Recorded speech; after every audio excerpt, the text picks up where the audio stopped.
Alright, so in this lesson we're going to be talking a little bit about masters sculptors. So here I have Michelangelo's David, sculptor of the 16th century.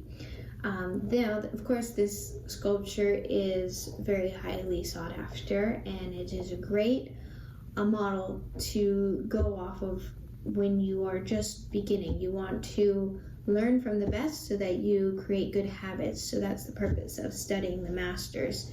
And now, as you can see, this figure here really demonstrates ideal proportions, has very beautiful detail. Everything is very well thought out. We can see, the position of the hand, the position of the head, the position of the arm. All of that is making up the composition, where the weight is in the legs, and as well as what he's standing on, is the base. Here it's a trunk of a tree. Now obviously this is not the real David, this is a copy. This is the best that I could do from my studio here in California. However, this is a great starting point because if you have not sculpted before, or if you are getting back into sculpting, or you just want to improve your sculpting, studying the masters is the way to do it, because they are the masters. They have much to teach us. If we slow down and we look and we sort of pick the sculptures apart.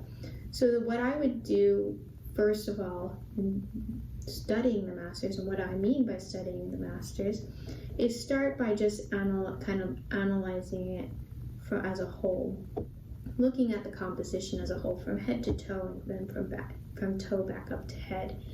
And you want to look at both the positive and the negative space. How is this sculpture interacting with its environment? How does it change as you turn it? The composition is pleasing from every angle when we look at this sculpture.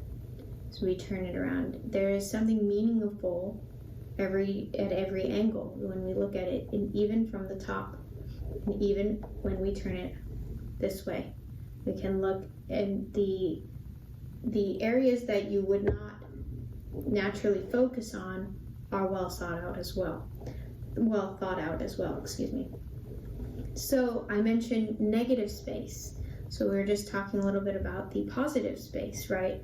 How the arm is laying on his side, how he's clutching this strap around his shoulder, what his fingers are doing. They're not just in a fist. They are somewhat spread out, but still clutching that cloth. What is he doing with his heel and his knee on this leg? His toes are touching the ground, the heel is off the ground. That causes a whole trickle effect up the body. And as you can see, the pelvis here, if you notice, because the weight is off this leg, pushes the pelvis this way. And then that's going to straighten this leg. So the consequences of what's happening here need to show up on the opposite side, and need to show up in the pelvis and up in the torso. So we go through the sculpture thinking about it in this way. Another important part is the negative space. How the sculpture creates negative space around it. So that's the air, right? These spaces in between the positive space, in between the clay. That has to be equally as pleasing as the sculpture, because the shapes that are created by the sculpture itself are, though it's not a focal point, we don't want it to be a focal point, so we need to think out what shapes those create and how that complements the sculpture itself. Another element of composition is shadow. Now the sculpture, because it's a three-dimensional figure, it will cast shadow onto itself, cast the shadow, of course, onto the ground or the surface that it's on.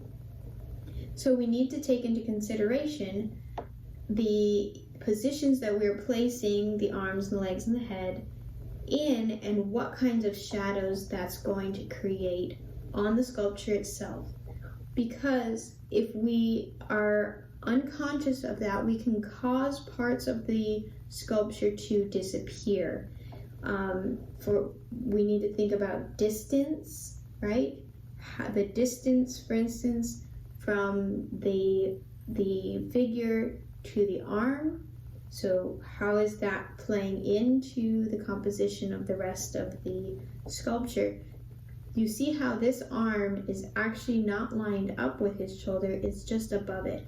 So that allows our eye to separate the arm from the torso. If this was moved slightly lower, it might actually disappear from your vision.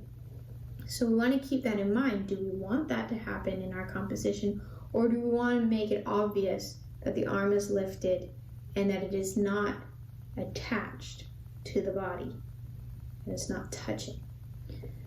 So as another, we're just going to go work through the sculpture this way.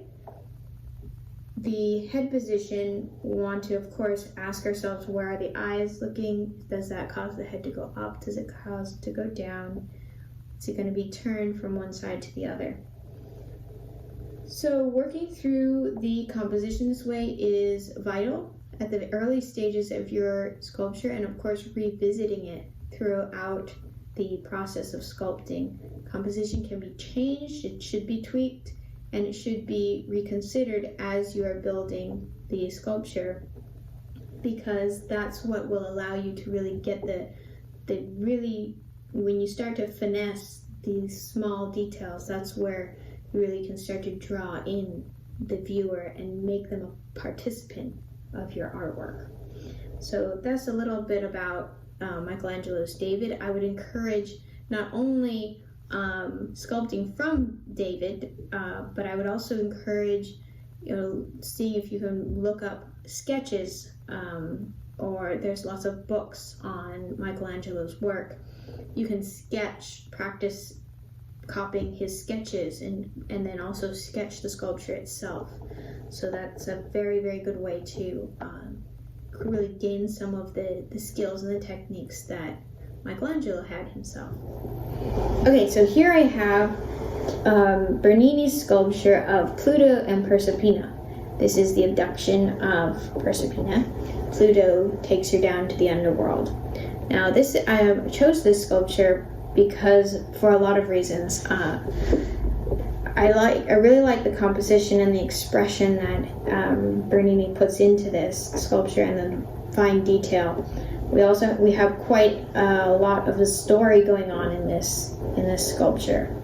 Bernini is a 17th century sculptor, so he had the influence of Michelangelo, so he came later. Now, again, we're gonna go through this sculpture and just look. First, we're gonna start by looking at the positive, the sculpture itself, the positive material, so the form. And as you can see, everything has a meaning in the sculpture. So the obvious, of course, is the position of the bodies. So the female figure she's pushing him away because she doesn't want him to take her, and she's clawing at him basically to try and get herself free herself. And he has this impression here on her leg, has a deep impression to kind of give the idea that she's not getting away. He has kind of gotten that hold on her, and the drapery complements the figure, and the movement of the female figure, and also as it comes down onto Pluto here, it complements the movement that he has as well. So, like we talked about, in the other sculpture talked about weight. Now this, as we can see, he has weight different amounts of weight in the different legs. More weight obviously here because he's supporting this body with that leg and pushing off as if he's walking or running in one direction. Now there's a beautiful curve in the body here, as you can see through the spine, and also in her, even though we have quite a lot of drapery here, we can still see the curve through her spine as well. Now, repeating shapes is something to take note of. We don't have equal repeats, but we do have complementary repeats. For instance, this arm curving around here, and then this arm curving back in the opposite direction. Again, we also have this arm curving around here, which is complemented and seen from the back with Pluto's arm. Now the negative space is a little bit more complex when we're looking here.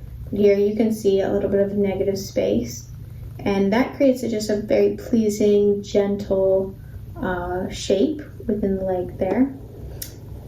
And we have also negative space, even though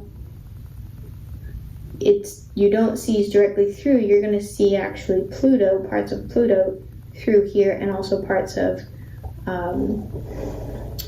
the cloth right in here. So this is also negative space, even though we don't see directly through the sculpture.